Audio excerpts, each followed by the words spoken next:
global economy perspective in Indonesia. And we're going to start. We have the second longest coastline in the world of more than 108,000 kilometers square. And the other kilometers, sorry. And the other thing is, we are also the second largest seaweed producer. 28% of global output is coming from Indonesia. And the other thing is, we are also the second largest marine fishery and aquaculture. It means that our fisheries and aquaculture products has been worldwide exported. And we also, the fish resources, we have also like fish resources cover off like 37 of world's fish species. Means that we have the biodiversity, and that means that we really have to protect our ocean in Indonesia. And which means there is a lot of like marine resources, around like 22 billion contribution to our GDP, and it will keep growing. As you can see, interesting fact here, like we still have a lot of to catch up in the maritime processing industry, since most of our exports mainly on road and cold storage. We would like to have more of processing industry growing in Indonesia. And of course, as we all know, like the seaweed, shrimp, lobster, crab, and tilapia is our best resources to be exported from Indonesia. And the other interesting things, after 2022, our national GDP growth has been always continue to grow to 5% and above. So means that we are like trying to cope with the president's agenda of reaching the 8% of growth in the next 5 to 10 years. We are very optimistic about it, but of course we love to drive it also from the private sectors, and that's where Oceva Indonesia also comes from. Other interesting things, the seaweed prospects. If we can see here, like this is coming from all the researches that has been done worldwide, and of course also coming from Indonesian ministerial offices, that the most interesting growth coming from the global bioplastics. But the other interesting things, of course, is also have like the biostimulants, alternative protein, and of course in the food sectors as well. And this is all the areas that the government has released to be able to explore more, like we can grow in these areas with a certain capacity and with all full support from the government. So if you would like to like explore more about these opportunities, like feel free to like reach me out after the session, and I can like explain more how to be able to engage with the local partners so we can like grow our economy through the ocean resources better. And we are also trying to like build our blue economy policies. And the thing is, with the blue economy policy, we would love to make sure that we also align with the sustainability agenda, the sustainable development goals, and of course, it will affect in everyone, in every sector, starting from the government, private sectors, NGOs, NPOs, and all of the related parties. And not only that, through this partnership, we want to make sure that the local community will get the benefit and the impact. And we will start it first, of course, from the renewable energy.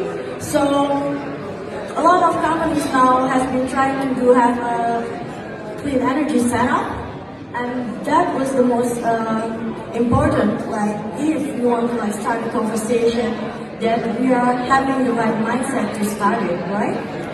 And the clean energy setup is one way to like approach the conversation in Indonesia's sector.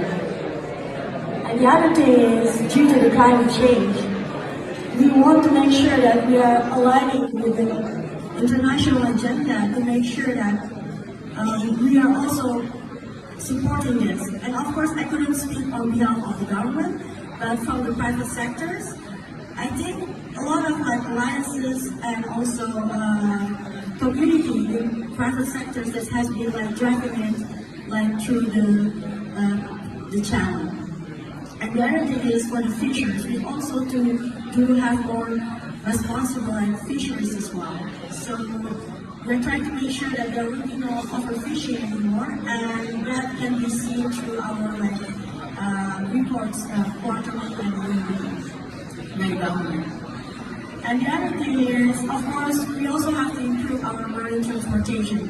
There's a lot of ports that has been built in Indonesia, and we are keep continuing to have it built.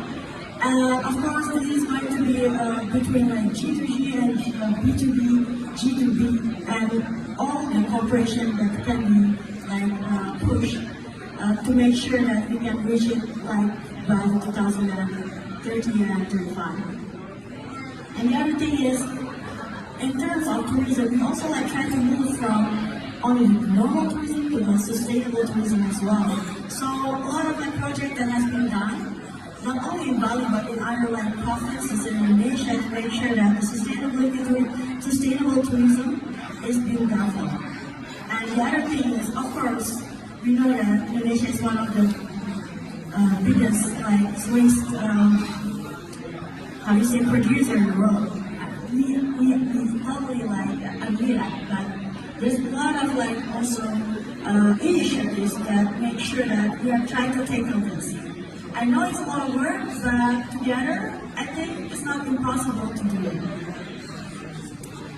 And there's a lot of like economic benefits in investing in Indonesia. And one of them is we are one of the largest workforce in the world. We will be like entering the 50 to the 10 largest in the next few years regarding the economy. And also, with the certain requirements, we also have a tax holiday for the companies who wants to enter the Indonesian market.